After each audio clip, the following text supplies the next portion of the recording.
Então, o livro de Ruth, capítulo 1, versículo 1. Na época dos juízes, houve fome na terra. Um homem de Belém de Judá, com a mulher e os 2 filhos, foi viver por algum tempo nas terras de Moabe. E, assim, eu não sei se vocês já pararam para perceber, e o tema dessa noite é decisões que podem determinar a sua história de vida. E nós somos levados por decisões que, passo a passo, elas vão determinando, vão norteando a nossa estrada. E aqui, um pouquinho de tempo antes, eles conquistaram a terra prometida, mas eles não estavam sabendo como lidar com aquilo que Deus lhe havia dado como presente. E tem nesse momento fome na terra. Mas aí, algo que vem ao coração é o seguinte: a fome é algo que aparece de repente, do nada? Não. A escassez de alimento é algo gradativo. E Deus, em momentos da nossa própria vida, que Ele vai nos alertando, Ele vai sinalizando, mas a gente parece que nós ficamos meio que por mente, ou simplesmente alheios a tudo aquilo que está acontecendo. E nesse momento de fome, talvez seja o momento de parar. Senhor, o que está acontecendo? Porque Deus já tinha alertado que Ele é o Senhor do tempo, Ele é o Senhor dos alimentos, Ele é o Senhor de tudo aquilo na fertilidade da terra. Mas a escassez, mesmo assim, fez com que uma família tomasse uma decisão. Mas Deus lhe deu aquela terra, a terra prometida, a Canaã, a tão conhecida Israel, que os árabes a chamavam de Palestina, e simplesmente no primeiro sentimento de dificuldade, você foge da situação. Né? E aí, há 3 decisões de forma muito clara nesse livro. E todas as 3 decisões são tomadas, 3 decisões principais, as que foram decididas em Deus, trouxe queda. E não sou eu apenas que vou estar falando isso, apenas vou apresentar para cada um de vocês algo que vai nos trazer muita reflexão, porque a gente, às vezes, nós somos tomados de forma precipitada a tomar decisões que depois nos traz consequências, que a gente depois pensa: Senhor, mas por que eu fui por esse caminho? Então, a escassez, ela não vem de repente, e ela começa a dar sinais. Será que nós temos andado dessa forma? Quando algo não vai bem, a gente precisa: Senhor, o que está acontecendo? De repente está querendo me mostrar algo e eu não estou conseguindo perceber. Né?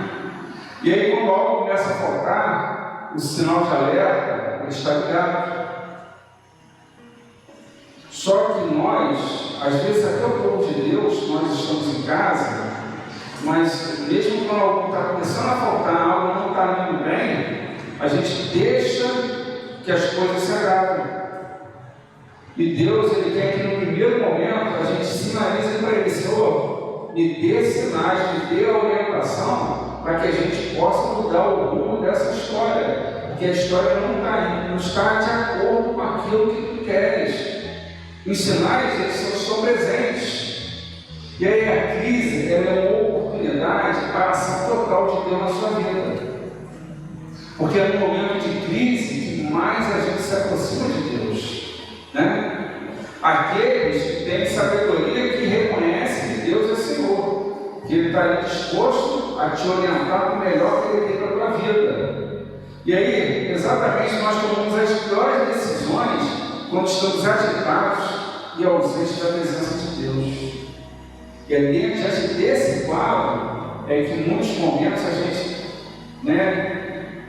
ou estamos muito preocupados, ou então estamos numa agitação tão grande, e aí é que a gente toma decisões que simplesmente vão nortear a nossa estrada.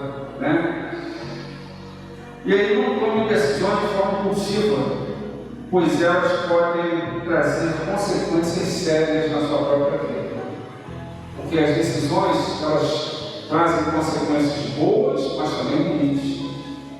E as consequências boas, a gente vai perceber claramente nesse livro que as decisões tomadas sob a orientação de Deus trouxeram consequências positivas. E aqui não veio acompanhadas de Deus, elas trouxeram consequências negativas. E aí, Elimeleque, Malom, Bilion e sua esposa Noemi partem de Belém de Judá e vão para a terra de Moabe. Aí eu não te presenteou naquele lá, é como se você estivesse naquele lá. Eu vou tirar umas férias porque eu tive um amigo com minha esposa, vou passar uma semana, um mês na casa dos meus pais. O diálogo é importante, a conversa é importante, né? Mas a gente às vezes tenta sair daquilo que Deus estabeleceu para nos tratar. E aí as consequências são as piores. Logo quando ele parte, ele vai para uma terra idólatra. Elimeleque morre. 10 anos depois a gente tem Malom e Quilion também mortos. Poderia ser por acaso? Poderia ser um acaso, mas não foi, né? Porque a gente vê que uma família toda acaba sendo dizimada. E aí, passado o período, nós temos o que? Tanto as suas noras Orfa quanto Ruth decidem acompanhar Noemi. Mas é impressionante porque como que noras decidem largar o seu povo, a sua terra natal, para se arriscar com uma viúva que não teria absolutamente nada para oferecer para elas. E aí, no meio do caminho, elas insistem, elas choram, mas Noemi tenta convencê-las para retornar. Ela consegue convencer Orfa para que voltasse. Mas Ruth, ela toma uma decisão, e aí eu convido a vocês para perceber, assim, é totalmente impossível a gente se colocar no lugar de Deus, mas vamos tentar assim de forma mínima, tentar ficar no lugar dele quando essa declaração é dita. Versículo 14 a 17. Elas então começaram a chorar bem alto de novo. Depois Orfa deu um beijo de despedida em sua sogra, mas Ruth ficou com ela. Versículo 15. Então Noemi aconselhou: veja, sua concunhada está voltando para o seu povo e para o seu Deus. Volte com ela. E aí eu fico imaginando que isso deve ter chegado no céu. Ruth, porém, respondeu: não insista comigo que eu te deixe e não mais a acompanhe. Onde fores, irei. Onde ficares, ficarei. O teu povo será o meu povo. E agora observe isso. O teu Deus será o meu Deus. Onde morreres, morrerei, e ali serei sepultada. Que o Senhor me castigue com todo rigor, se outra coisa que não a morte me separar de ti. Elimeleque, a gente observou aqui que no primeiro versículo tomou uma decisão que só gerou morte na família. E uma nora, uma sogra que simplesmente com a prática de vida, o seu modo de vida, ela simplesmente despertou tão profundo nas suas duas noras, tanto que tentam acompanhá-la. Isso é impressionante, né? E Ruth, ela toma uma decisão, mas essa decisão que ela toma muda totalmente a vida dela, a vida da sua sogra e a vida daquele que fará parte de toda a sua história de vida. Que é impressionante, né? O teu Deus será o meu Deus. Que o Senhor me castigue com todo rigor, se eu, né, se de alguma forma, né, onde tu morres, eu não for sepultada ali, porque que o Senhor me castigue com todo rigor, se outra coisa que não a morte me separar de ti. Nós estamos num mundo que hoje em dia, né, nós estamos tão vinculados com algo que possa me trazer benefícios. A minha amizade com a Alexandre, ela só é duradoura se tiver algo por trás daquilo, amargou-se, e aí nós estamos vivendo um sentimento de que aquele que chora ou aquele que simplesmente está em solidão, a gente simplesmente se afasta, porque a gente quer se aproximar simplesmente das coisas que trazem alegria. E aí, a misericórdia do Senhor é que está presente diante desse quadro. E aí, quando ela fala isso, imagina um estardalhaço do céu, como isso deve ter tocado no coração de Deus. O teu Deus será o teu Deus. Ela toma uma decisão que ela muda totalmente a vida dela. A partir de agora, o passado se foi. A minha vida é a partir de agora. E aí, uma decisão totalmente contraditória daquela que Elimelec tomou. Ela rompe, ela não está pensando em si, mas ela está pensando no outro. Isso agradou a Deus. Isso é a essência do Evangelho. Porque quando a gente fala assim, mas eu tenho o amor de Deus, mas algumas situações elas são necessárias acontecer para a gente ver aonde está o nosso coração. Que é muito fácil a gente se aproximar de alguém que está nos trazendo ou nos beneficiando algo. Mas quando a gente vê que tem alguém, qual é a perspectiva de Noemi? A pior possível. O que ela tem? Ela não tem nada para oferecer uma senhora, uma viúva, que está se retornando, não tem mais filho, não tem mais marido. E aí a Ruth decide simplesmente acompanhá-la. E quando eu faço um convite para que a gente estivesse no lugar de Deus, é para a gente perceber como isso chegou para Deus. Porque mostra uma fidelidade. Não, eu não estou pensando em mim, Ruth. Eu estou pensando na minha sogra. O que eu posso fazer para ajudá-la? Teu Deus será o meu Deus e teu povo será o meu povo. Ela rompe com todo o passado para começar uma vida de humildade sem saber o que esperava. Mas essa declaração chegou do céu. E aí, para a gente observar mais à frente, no capítulo 2, Noemi, capítulo 2, versículo 1, Noemi tinha um parente por parte do marido, era um homem rico e influente, pertencia ao clã de Elimelec e chamava-se Boaz. Lembra-se quando eu falei para vocês que esse livro apresenta 3 decisões principais? E aqui nós temos uma outra decisão. Quem é Boaz? Um homem rico e influente. Muitos não sabem porque aqui não descreve que ele é filho daquela meretriz, Raabe, dos muros de Jericó, porque isso é apresentado lá em Mateus 1, versículo 5, quando a gente vê a genealogia de Cristo, no qual Mateus ele descreve, e lá nós encontramos Raabe, que gerou Boaz, e por aí ela está na linhagem de Cristo. E observe que, novamente, nós temos uma decisão que mudou a vida. Raabe, o que ela era? Uma mulher de prostituição. E agora a gente consegue observar o quê? Que ela gerou um filho íntegro, rico, influente, temente ao Senhor.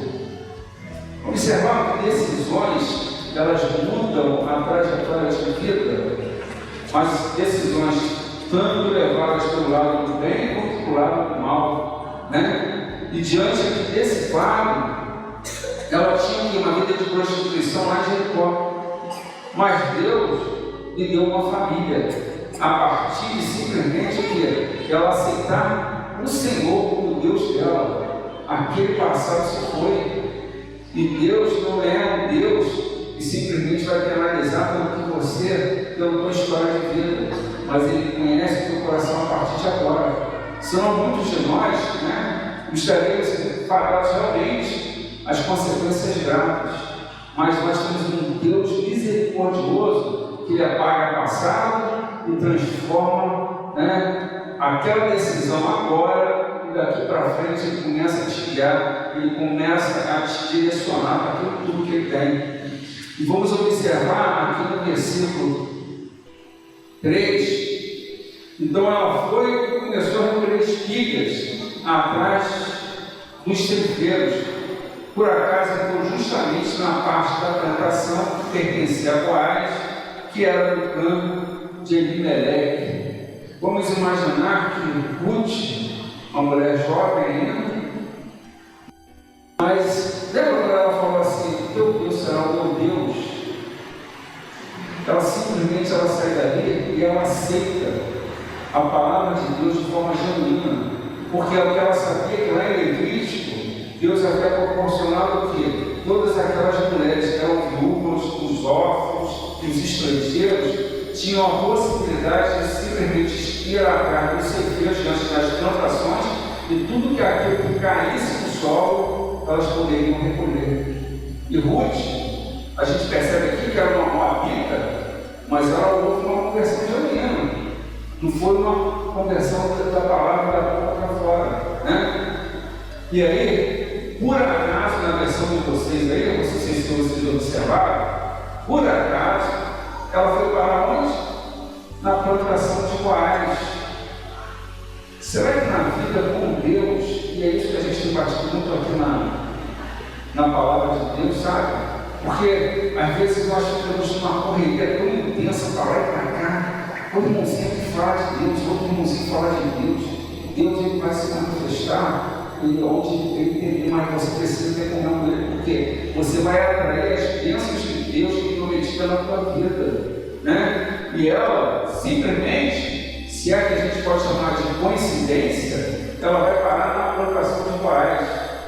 Quando o Senhor está na direção da nossa vida, quando o Senhor se agrada de nós, e aqui como André apresentou o capítulo 11 de Números, a gente pulou um pouquinho mais à frente do versículo capítulo 14 de Números, Caleb fala o seguinte: olha, se o Senhor se agradar de nós, Ele dará a terra que mana leite e mel.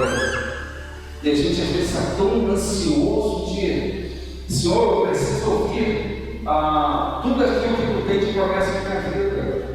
Mas a promessa de Deus ela vai se cumprir a partir do momento que todos nós estivermos no centro da vontade dEle, agradando a Ele.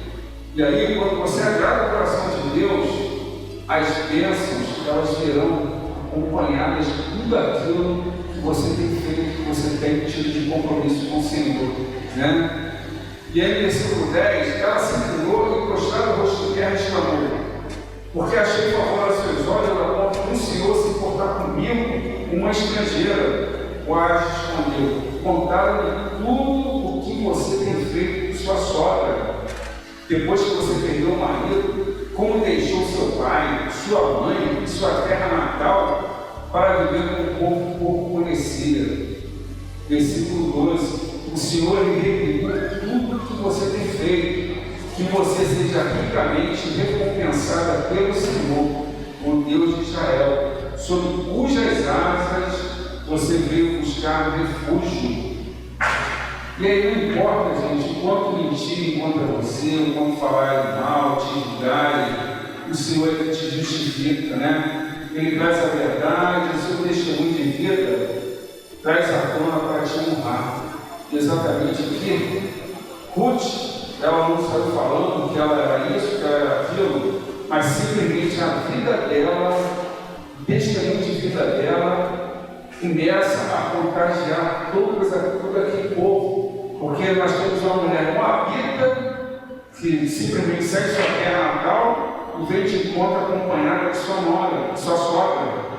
Ela tem todas as perspectivas piores possíveis, mas ela consegue mudar tudo. Por quê? Porque ela age com humildade, ela age de acordo, amparada na palavra de Deus, e ela começa a fazer tudo aquilo, né, que agradava ao Senhor. E aí no capítulo 3, ela simplesmente se aproxima de Boaz, porque ela entende que existia uma lei no qual o parente mais próximo deveria honrar um compromisso se passando pelo papel daquele falecido.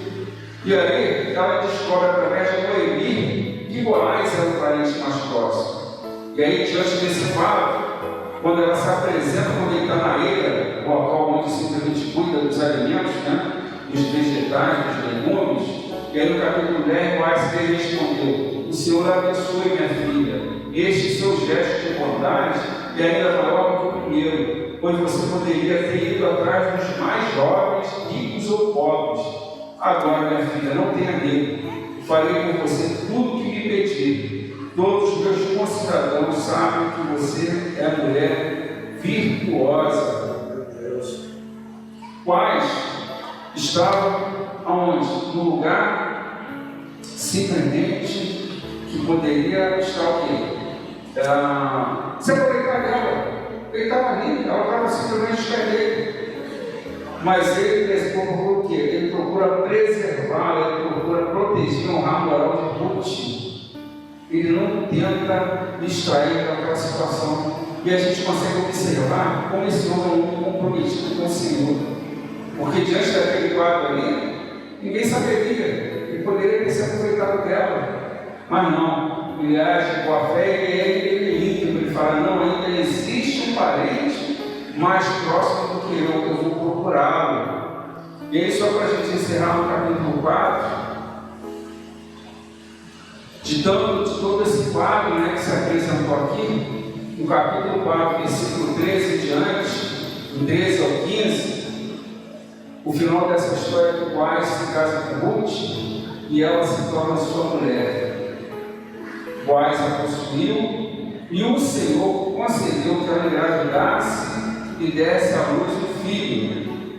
E as mulheres, vamos imaginar o seguinte, gente, as mulheres que são estrangeiras deveriam ter todo o reclamo, todo o preconceito contra ela. Mas olha o que elas falam: louvado seja o Senhor que hoje não a deixou sem resgatador, que o seu nome seja celebrado em Israel.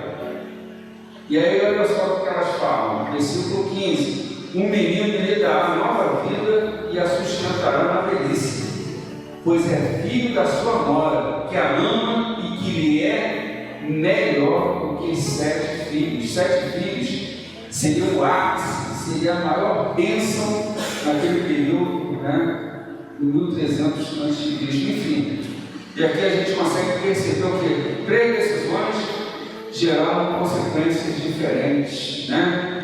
Todas as decisões que optaram por Deus tiveram vitórias, mas aquela que foram ausentes da orientação de Deus simplesmente lhe trouxe morte, lhe trouxe queda.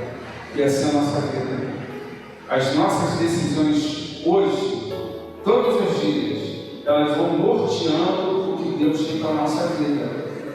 Se tomarmos decisões ausentes da orientação de Deus, não teremos o melhor dele. Mas se nós formos sempre submissos ao Senhor, através das nossas orações, através do nosso clamor, diante de tudo aquilo que Deus quer fazer na nossa vida, nós temos a segurança de que o melhor Deus fará para a vida de cada um no projeto que Ele tem. Porque muitos podem dizer: olha, eu sei o que é melhor para o Alexandre, eu sei o que é melhor para o pastor Paulo, eu sei o que é melhor para cada um. Não, nós não sabemos. Somente o Senhor, que sonda, que sabe o coração de cada um, pode nos orientar no que é melhor para Ele. Amém? Eu queria só fazer uma oração para a gente entender.